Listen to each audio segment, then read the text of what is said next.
All right, Renee.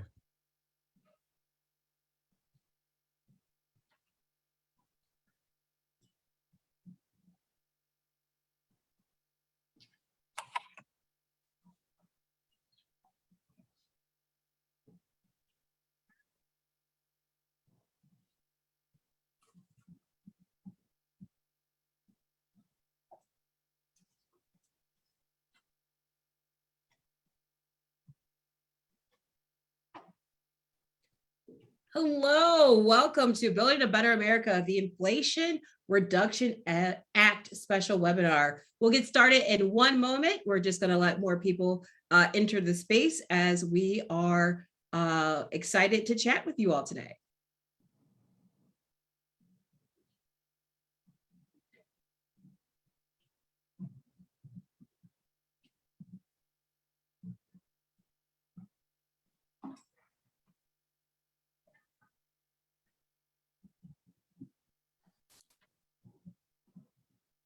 Again, thank you so much for joining us for Building a Better America, the Inflation Reduction Act webinar. We are so excited for you to join us today. A few housekeeping rules. We would like for you to put any questions that you have in the Q&A function, but please be mindful to not put any personal information there. This webinar is just to provide information on the Inflation Reduction Act. This is not about advocacy. It is just to provide background information about the act and how it impacts small businesses. And with that, I'm super excited to introduce to you all today the Deputy Chief of Staff to the Small Business Administration, Kendall Corley. Mr. Corley has been selected to serve as the Deputy Chief of Staff for External Engagement in the Office of the Administrator at the U.S. Small Business Administration. In this role, Mr. Corley is responsible for providing advice, guidance, and assistance to the administrator and other key agency officials in multiple program and areas related to external engagement. And with that, I would like to turn it over to Mr. Corley. Thank you. Good day. Welcome to Building a Better America, a small business resource community, a webinar series brought to you by the U.S. Small Business Administration. Today, we are having a discussion regarding the Inflation Reduction Act and also discussing small business resources. Today, as we discuss the Inflation Reduction Act, commonly referred to as the IRA, we will center our comments and our conversation around education of the IRA, not necessarily advocacy. First up, we will have one of our colleagues, Ms. Julie Chavez Rodriguez, Director of the Office of Intergovernmental Affairs at the White House. Julie currently serves as Senior Advisor and Assistant to the President and Director of White House Office Intergovernmental Affairs. Julie.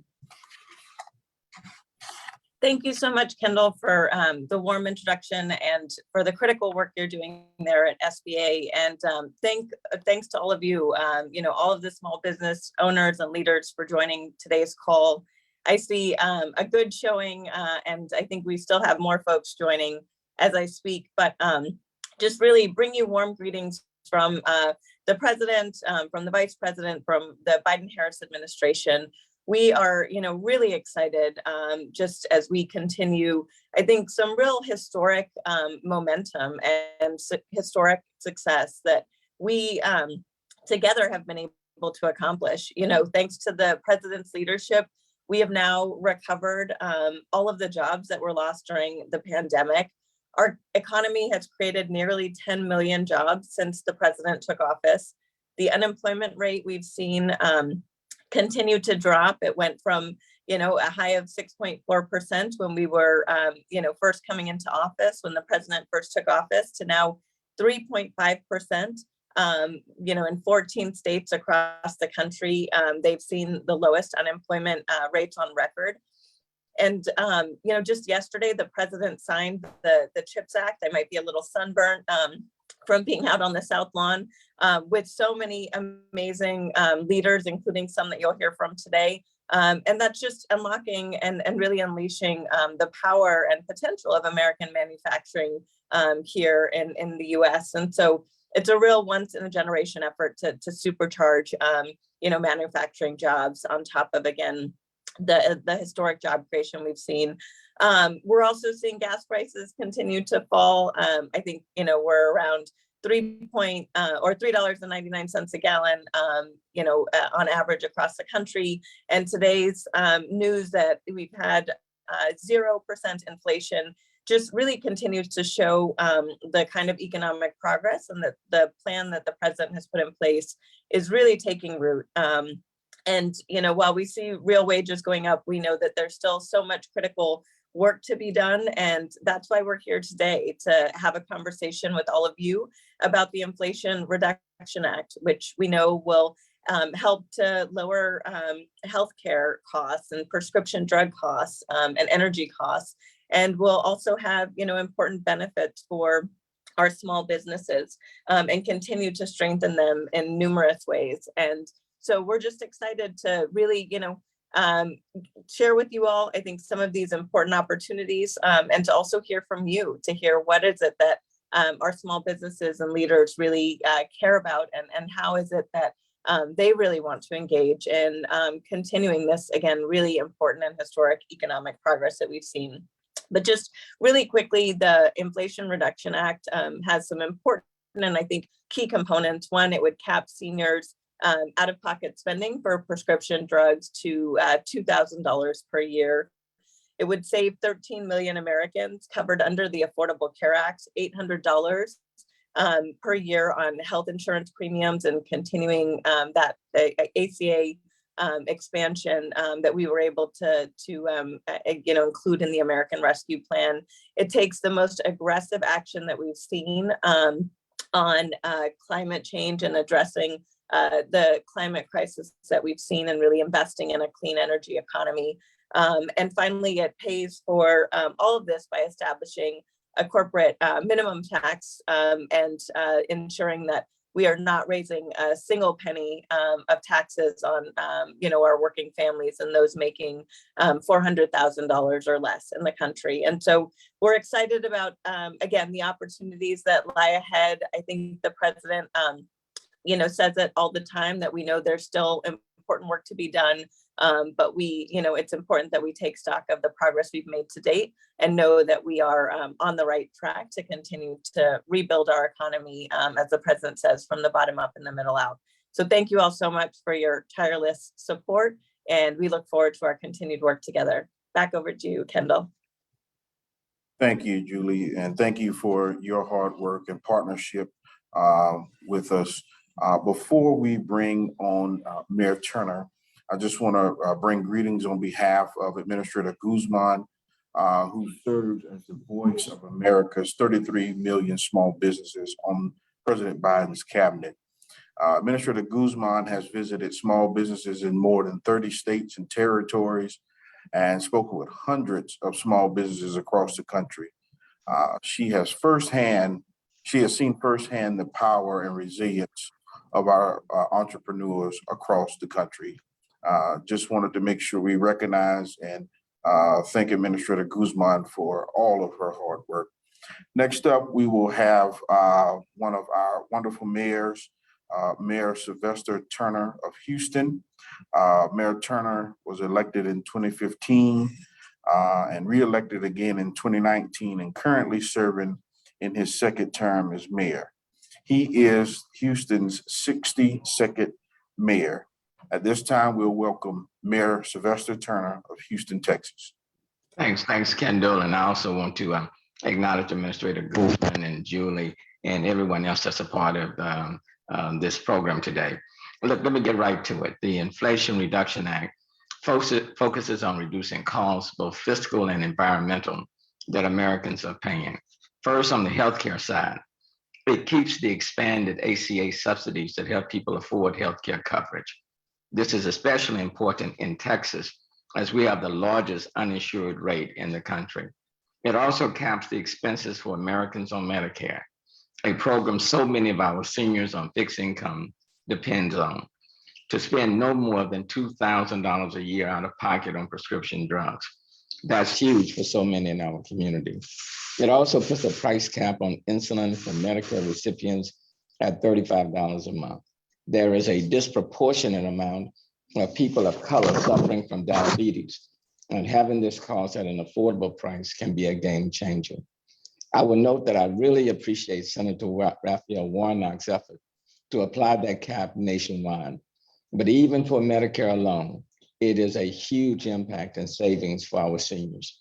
On the climate action side, and as chair of Climate Mayors, let me emphasize the $369 billion in clean energy and climate programs are badly needed. This is historic funding to mitigate climate change. It will help get us to a 40% reduction in greenhouse gas emissions by 2030, a key goal set by President Biden. And it will drive business creation and enhancement in our country. This momentous commitment by the US to fight the climate crisis will help us by reducing the deficit and combating inflation on the one hand, while helping to create businesses and jobs, and reducing household expenses on energy, ensuring better health, climate resilience, and equity outcomes for everyday Houstonians. Houston has suffered 7 federally declared disasters in the last 7 years, and we cannot afford to stand still. We must move forward on the energy transition and reduce emissions.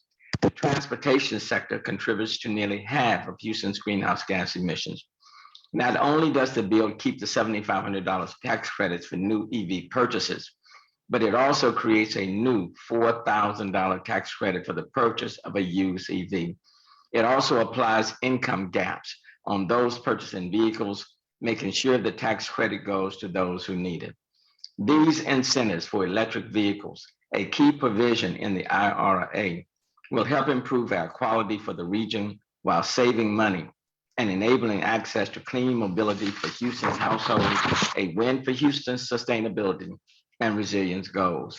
Houston is focused on decarbonizing and weatherizing our buildings, shifting us away from the use of fossil fuels and helping prepare us for the next heat wave, hurricanes, or winter storm. The rebates included in the IRA for electric appliances, home retrofits, and tax credits to reduce energy leakages in homes, including in this groundbreaking legislation, will tangibly improve the lives of countless Houstonians by creating businesses, enhancing many of those businesses that are already in existence, saving money on energy bills while creating a healthier and more resilient home. The IRA includes the largest ever investment into urban and community forestry, $1.5 billion in total. This is extremely well aligned with Houston's efforts to make our most under-resourced communities more resilient to the devastating impacts of heat and increasing our tree canopy cover. We are well on our way to our goal of planting 4.6 million trees by 2030. And by the end of 2021, we were already at 1.2 million trees. The bill also contains $1 billion for fleet purchases on things like garbage trucks that my administration is going to closely follow, and pull down funding for our solid waste department. Those federally declared disasters have taken a toll on our fleet, and having clean energy vehicles for our solid waste drivers will help all Houstonians breathe these years. As it relates to small businesses, home remodeling companies and clean energy producers can profit from tax credits for consumers. These credits will subsidize purchases of equipment and installation services, in turn driving additional sales for companies that offer them. Credits can be transferred from consumers to a manufacturer or installer, which can help to drive sales.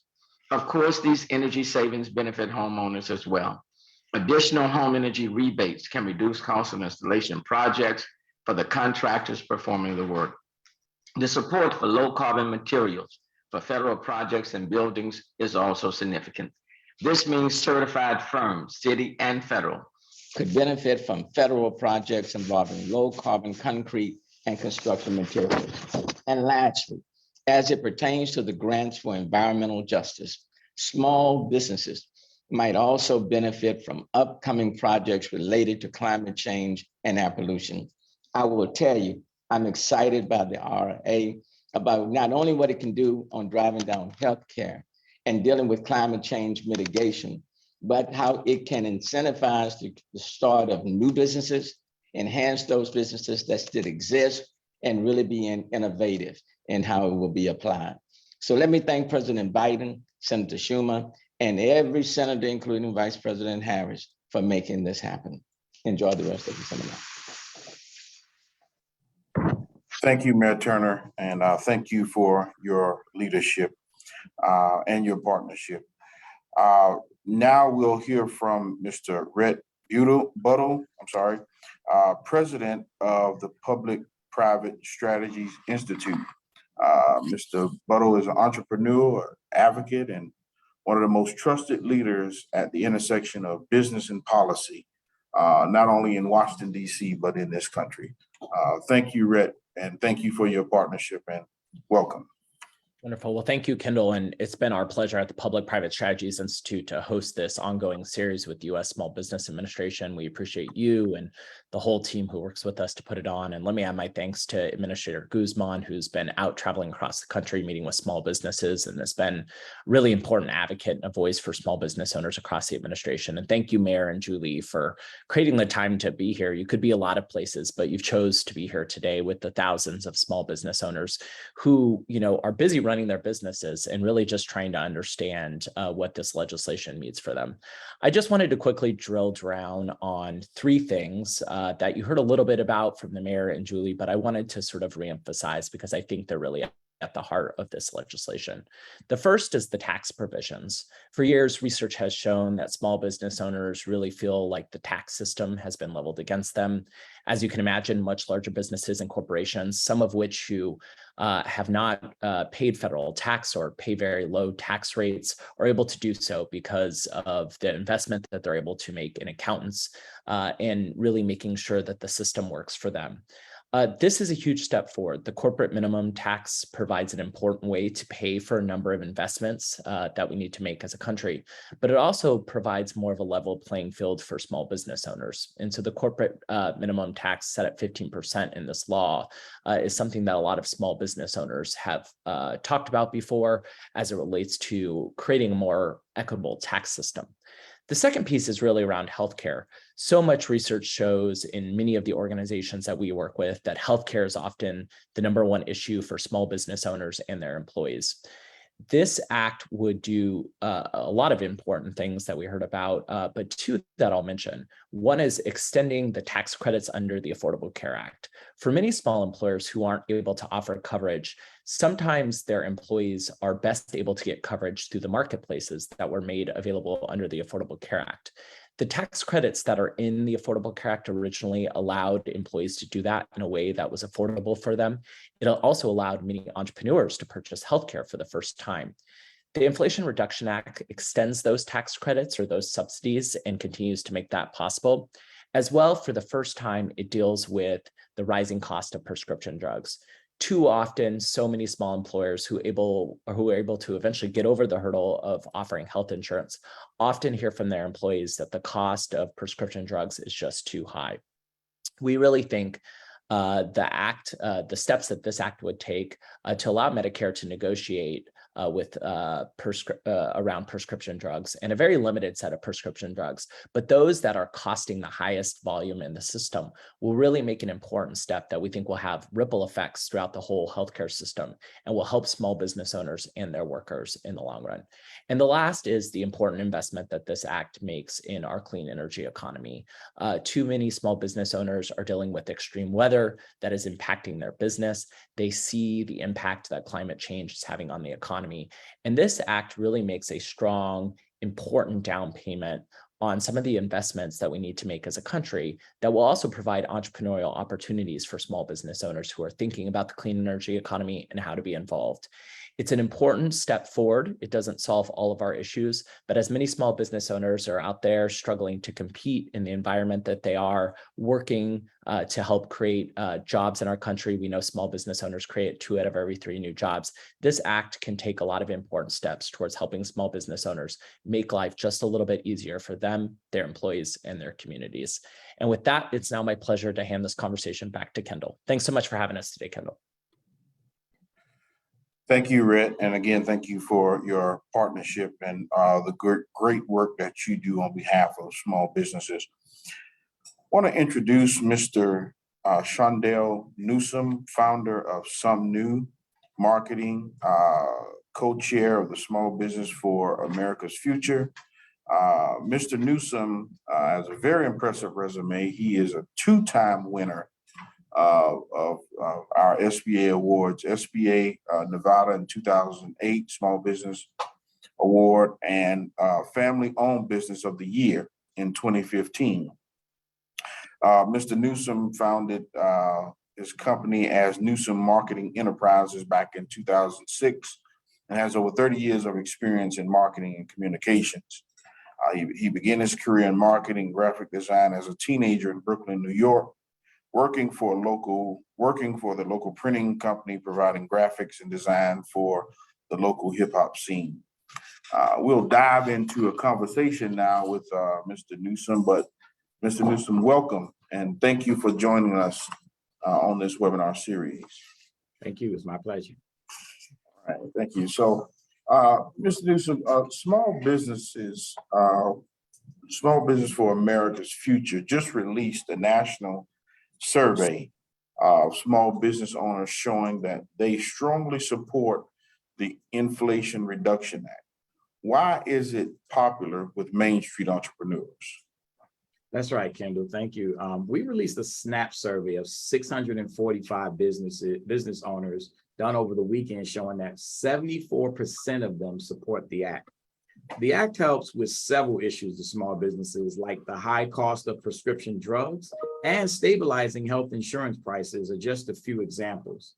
For years, small business owners have said one of their number one costs is health care as an issue. Because these costs eat into our bottom line, it prevents them from competing for quality employees and hampers their growth. Thank you. One provision in the legislation creates a 15% minimum tax for corporations. How do small business owners feel about that 15% tax? Well, our survey found that 79% of small business owners support creating a minimum 15% tax rate for large corporations, according to the survey. And that finding is not an outlier. Small businesses have long supported increasing the tax large corporations pay. Because the vast majority of small businesses are organized as pass-through entities rather than C corporations for tax purposes, adjustments to the corporate tax rate do not affect 95% of the small businesses because they're not taxed as corporations. It's about being equitable more than anything else.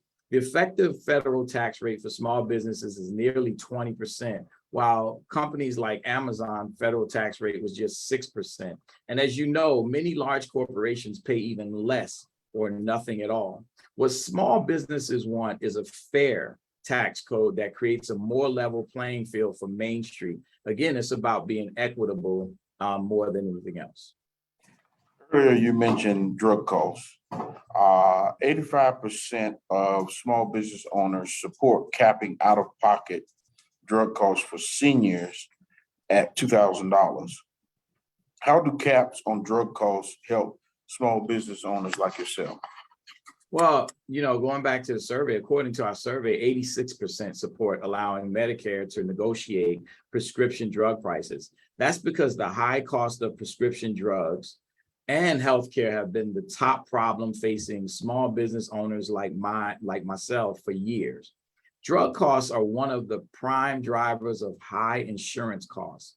There is a pressing problem that affects the nation's economy. In the survey, in survey after survey, small business owners have told us rising healthcare costs negatively impact our ability to grow. It causes them to raise prices, think twice about growing opportunities, and it delays hiring. The good news is our survey shows that 73% of small business owners agree the act will ease inflationary pressure on small businesses by paying down the deficit and reducing costs of healthcare and prescription drugs, which limits businesses' ability to grow and compete in the market. Thank you. And part of your information was formulated from the survey. Where can people learn more about the survey? They can visit the research page on our website, which is smallbusinessforamericasfuture.org. That's smallbusinessforamericasfuture.org. Thank you, Mr. Newsome, and thank you for your service and your partnership. Mr. Newsome, I failed to mention, is a past 10-year veteran of the Air Force, if I'm not correct. So thank you again, and congratulations on being a 2-time SBA awardee. Thank you. I appreciate it. Thank you. At this time, we will hear from Mr. Mike Fung, who is our regional administrator in Region 10. Mike has a strong background in municipal government, currently is serving as our SBA regional administrator in Region 10. Mike? Great, thanks, Kendall. Hello, everybody. Thanks for giving me a few minutes today. I appreciate the discussion so far. As Kendall mentioned, we want to make sure that folks listening on the webinar today and all across the country are aware of the programs and efforts that we have available through our agency in intending to support you as an entrepreneur and your small business development needs. Administrator Guzman often reminds us that as an agency, we want to be as innovative as the entrepreneurs that we serve. So important for us to make sure that our staff, our resource partners, others are up to date on the current issues facing small business owners, whether they be topics such as today around inflation or supply chain issues or worker shortages. Our intent would be to be able to have our folks up to date on best practices and advice that they can provide you to meet your business challenges. So that's why we're constantly assessing and improving our programs. And I just wanted to quickly run through what most folks probably already know is they're the core portfolio of offerings from the SBA. But just as a reminder, one, access to capital, funding in the form of SBA-backed fixed low interest loans, investment capital, grants, disaster-related assistance. We are often able to make working capital available to small business owners that may not otherwise be able to secure a traditional commercial loan from a bank. So if you are thinking about growth and expansion, which as I travel across my region in the Northwest, I'm hearing a lot of cautious optimism toward growing small businesses, now's the time to talk with one of our staff, talk with our resource partners, and look at potential financing and funding. The second area of our core programming is focused on business counseling. And one thing that I hear in talking to small businesses is there's just incredible value to just be able to have a thought partner or someone to bounce some questions off of and get some advice around guidance related to business planning and business needs. We have a vast network of advisors who can provide you consultative services at typically no cost or very low cost. And we don't like to say free because the truth is that you've already prepaid really through taxpayer dollars for these services. And so I really encourage you to consider seeking out a small business development center, a women's business center, or veterans business opportunity center, or a number of our resource partners that can be able to provide assistance and as you think about your long-term, short-term business planning needs.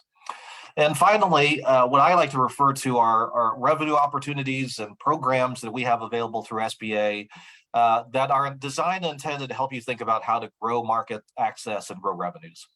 Especially now with the passage of the infrastructure law, there's an incredible amount of funding that's going to start flowing through states and local governments for contracting opportunities that represent great business opportunities and increased revenues.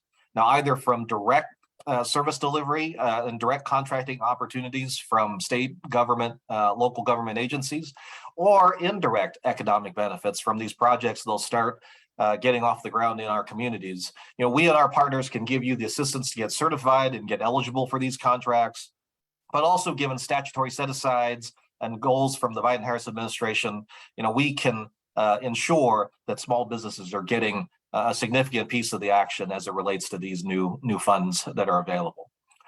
Now, rather than giving you multiple links and multiple phone numbers for where to find this information, I'm just going to give you one very simple web address to find this at. sba.gov/district.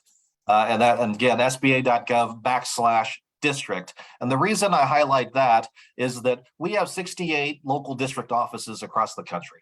There's someone near you locally that all you have to do is find them, and we'll be able to either direct you to the resource that you need or be able to give you some consultative support and thought and thinking over the phone or in response to an email. So just visit us at sba.gov/district, find the district closest to you, and we'll make sure that we provide you the support that you're looking for. So anyhow, Kendall, thanks for a couple of minutes. Appreciate the conversation today, and hopefully we'll be hearing from folks. Thanks. Thank you, Mike. Thank you for your service to our small business in the Northwest part of the country. Thank you to our speakers today for sharing their perspectives and for educating us on the Inflation Reduction Act. Also, a big thank you to the small business owners joining us today in our audience, and to all of you who have joined us. One of the goals of the IRA is to help fight inflation by reducing the deficit by additional $300 billion beyond the $1.7 trillion deficit reduction already that has occurred this year under President Biden. Over 2 decades, the bill will reduce debt by nearly $2 trillion. The IRA Act of 2020 is critically important, and its proposed provisions make significant headway in supporting America's 33 million small businesses. A strong and stable economy requires a healthy small business community that has the tools in it